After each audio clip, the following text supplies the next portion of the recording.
Bonjour à toutes et à tous. C'est toujours un plaisir pour moi que de vous accueillir pour une nouvelle page de culture. Nous allons parler aujourd'hui de tous les présidents de la République française, toutes républiques confondues. Mais attention, je ne vais pas ici faire une fastidieuse biographie de chacun d'eux. Ce n'est pas le sujet. Nous nous contenterons d'énumérer les anecdotes les plus cocasses concernant nos chers présidents. Ce sera beaucoup plus drôle. Ce sujet sera traité en deux parties, vu le nombre de présidents dont il est question. Nous commencerons donc aujourd'hui par les présidents des deuxième et troisième Républiques. Alors on a tendance à l'oublier, mais le premier président de la République française fut Louis-Napoléon Bonaparte, le neveu de Napoléon Ier. Nous sommes en 1848 sous la Deuxième République et l'on peut dire que la légende napoléonienne va le servir, car il rassemble plus d'électeurs grâce au nom de Bonaparte que grâce à son programme. Mais une question se pose. Pourquoi était-il surnommé Badinguet? En 1840, alors qu'il réfugie à Londres, il tente un débarquement à Boulogne, avec la ferme intention de prendre le pouvoir à Louis-Philippe. Il veut refaire le coup de l'île d'Elbe de Napoléon, suivant l'exemple avonculaire. Cependant, il ne connaîtra pas le même succès et sera arrêté et emprisonné à la forteresse de Ham dans la Somme. Le 25 mai 1846, le futur empereur des Français s'évade en empruntant les habits et les papiers d'un maçon, un certain Badinguet. On imagine l'empereur des Français, déguisé en ouvrier. L'image devait être assez cocasse. Du coup, le surnom Badinguet lui est resté. Mais quittons déjà la Deuxième République, pour arriver en ce 8 février 1871, où Adolphe Thiers est désigné chef du pouvoir exécutif de la République française. Ce titre ne lui sied guère. Il déclare « Chef? Mais on va me prendre pour le cuisinier !» Heureusement pour lui, le 31 août, il est nommé président de la République, le premier de la Troisième République. Arrive en 1879 le deuxième président Montchouchou, le maréchal MacMahon. Alors lui, c'est le roi de la boulette. Il est resté célèbre pour ses bourdes énormes. Par exemple, en 1875, le président visite l'école de Saint-Cyr, dont il fut lui aussi l'élève. Arrive le moment où il doit féliciter le major de la promotion, celui que l'on appelle le nègre dans l'argot de l'école. On lui présente donc cet élève méritant et MacMahon lui dit « C'est donc vous le nègre? Très bien, continuez !» Rien de grave, me direz-vous, sauf que cette année-là, le nègre était un noir. Toujours en 1875, il se rend à Toulouse à cause de catastrophiques inondations. Devant le fleuve en crue, MacMahon lance cette phrase historique. « Que d'eau! Que d'eau! Et encore, on ne voit que le dessus !» Ne doutons pas que cette phrase historique a dû consoler les Toulousains dans leur malheur. Peut-être la plus belle phrase de toutes est celle-ci. Un jour, il déclare « La typhoïde, je l'ai eue. On en meurt ou on en reste idiot ?» Sans commentaire. Le troisième président est Jules Grévy. C'est un homme respectable, mais son gendre, c'est une autre affaire. Daniel Wilson, puisque c'est de lui dont il s'agit, est député.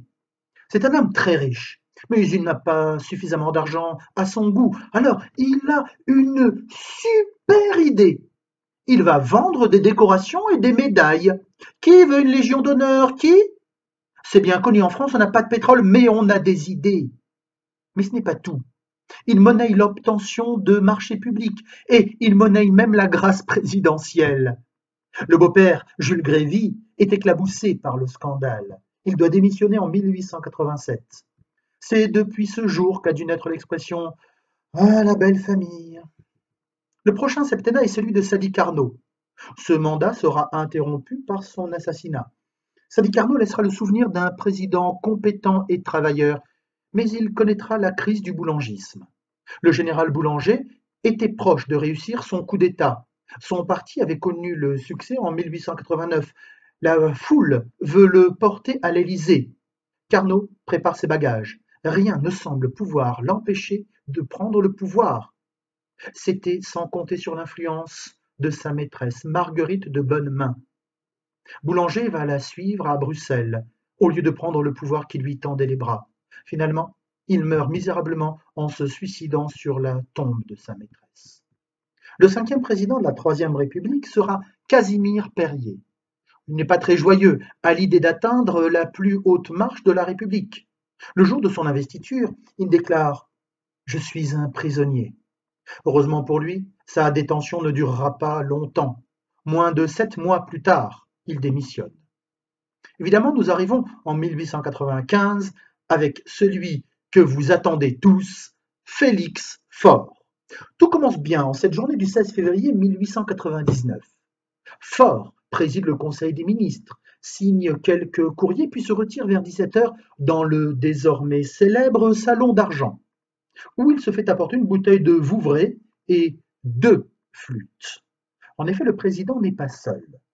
Cela fait quelque temps qu'il fréquente en cachette de sa femme une des plus belles femmes de Paris, Madame Steinhal, et il a pris l'habitude de la recevoir dans ce petit salon discret de l'Élysée pour ses parties de 5 à 7. Madame Steinhal est une femme qui cultive le scandale. Elle fut soupçonnée d'avoir empoisonné son mari, mais fut finalement acquittée. Tout se passe au mieux pour notre galant président, mais vers 18 heures, on entend un cri de femme dans le salon d'argent. Les premiers témoins accourent et voient Madame Steinhal affolée et Félix Faure étendu, raide mort, dans une position qui fait comprendre à chacun qu'il n'était pas forcément en train de parler politique avec la belle. On fait sortir discrètement la maîtresse du président par une porte dérobée, et c'est là qu'arrive Madame Faure. En voyant son mari décédé, elle s'exclame: Oh, c'était un si bon mari! Naïveté des femmes. Puis, c'est au tour du curé de venir. Il fut appelé en urgence. On ne sait pas si le président, il ne sait pas si le président est encore vivant. Il demande en parlant de Félix Faure: Il a encore sa connaissance? Et un domestique de répondre: Non, mon père, on l'a fait sortir par l'escalier de service. Magnifique quiproquo. Pour expliquer cette mort, l'Élysée publiera le communiqué suivant: Le président est mort d'une attaque d'apoplexie. Quel sublime euphémisme! Bon, bien sûr, la véritable raison ne tarda pas à être connue, et la gouaille française pouvait alors se charger de trouver des bons mots. On entendit notamment: Il voulait être César, il ne fut que Pompée. Et on appela désormais Madame Steinhal par le sobriquet de la pompe funèbre. En 1899 est élu Émile Loubet. Le 5 novembre 1901, un article du Figaro décrit le dépôt d'une gerbe de chrysanthème au pied d'un monument aux morts par Émile Loubet. C'est en référence à cet article que Charles de Gaulle déclare en 1965, alors qu'on l'accuse d'avoir mis en place un pouvoir personnel: Qui a jamais cru que le général de Gaulle, appelé à la barre, se contenterait d'inaugurer les chrysanthèmes? Ceci bien sûr pour dénoncer l'absence de pouvoir des présidents des Troisième et Quatrième Républiques. Armand Fallières arrive à l'Élysée en 1906. Quand il laisse sa place à Poincaré en 1913, il dira à son successeur ce bon mot demeuré célèbre: La place est bonne, mais il n'y a pas d'avancement. Raymond Poincaré sera président de 1913 à 1920. Il traversera le premier cataclysme mondial. On lui doit cette superbe citation: La langue française se serait sans la vigne et sans le vin appauvrie d'une multitude d'expressions les plus pittoresques. Il a raison. Paul Deschanel sera quant à lui président seulement 8 mois, du 18 février au 20 septembre 1920. On lui doit l'une des anecdotes les plus absurdes à propos d'un président de la République. Dans la nuit du 22 au 23 mai, il part de la gare de Lyon pour Montbrison, où il doit inaugurer un monument. Puis, vers Montargis, un garde-barrière qui fait sa tournée découvre sur les voies un homme en pyjama, pieds nus, hagard.